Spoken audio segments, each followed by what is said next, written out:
The one problem I have with the UFC is they never put good unranked fighters against each other, and today I'm going to change that. I'm going to give you 5 unranked fights that the UFC should make right now. Every single one of these fights are stylistically perfect for one another, and they got some undefeated fighters against undefeated fighters, some other fighters, so let's just get started with the first one. The first matchup I have is Sharo Magomedov versus Bo Nickal, and this is a really, really interesting fight, right? Both undefeated prospects.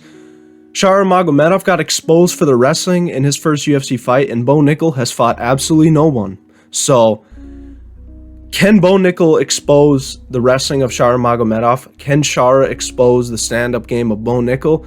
Both questions, I don't know, because Sharo likes to fight on the outside with heavy kicking game. He's an anti-wrestler, and Bo Nickal has power in his hands and also can wrestle. But because Bo Nickal up to this point in his career has never fought a striker as good as Sharo Magomedov, who can kick his lead leg, who can keep him at range the entire fight. And yet Sharo Magomedov has never fought a wrestler like Bo Nickal who's going to put a pace on him. And there's just so many questions to answer in this fight. I think this would be a great fight. I could see this as a main card opener on a pretty big, like an International Fight Week card. I would love to see that.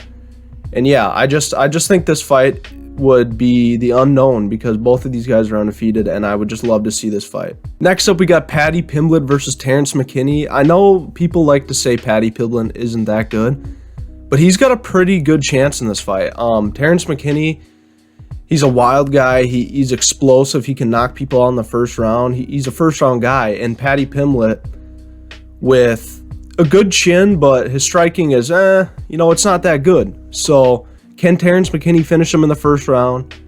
Can Paddy Pimblett out-grapple him for 3 rounds? There's just so many questions because we've seen Terence McKenna get submitted.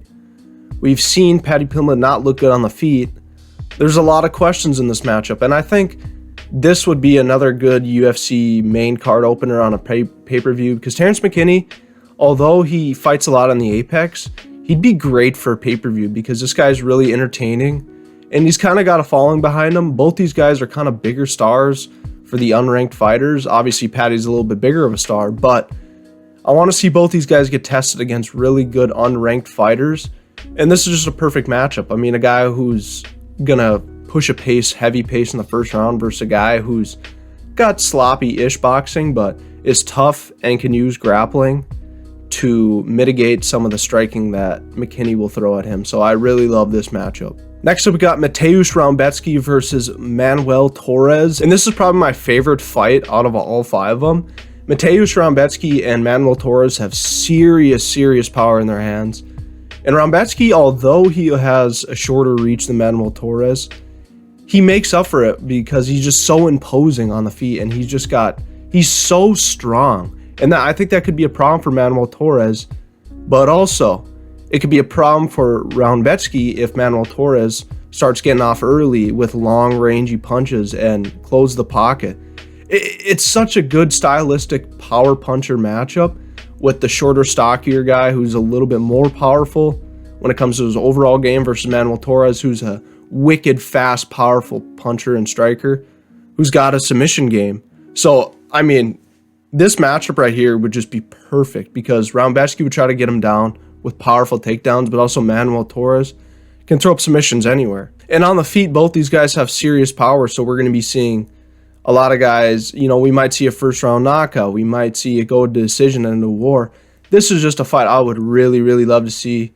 And Manuel Torres just got done fighting Chris Duncan. And Rebecki, he is scheduled to fight here soon, so maybe make that matchup in July, August. I would love to see that. Next up, let's go to the flyweight division. Felipe dos Santos versus Josh Van. Both these guys are young fighters that are making a name for themselves. Felipe dos Santos came in on short notice versus Manuel, gave him a fight of his life. Last time out, didn't have the most exciting performance, but ultimately got the job done, and that was at elevation. And Josh Van is perfect in the UFC 3-0. And this would be a standing battle. I mean, Felipe dos Santos and Josh Van like to fight in the pocket, throw heavy hands.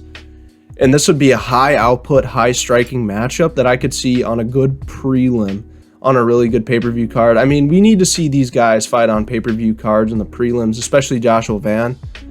And Joshua Van is one of my favorite unranked prospects in all of MMA. Felipe dos Santos is close, but Josh Van will keep this in boxing range. Dos Santos will like to keep it somewhat in boxing range because both these guys like to get off on the feet.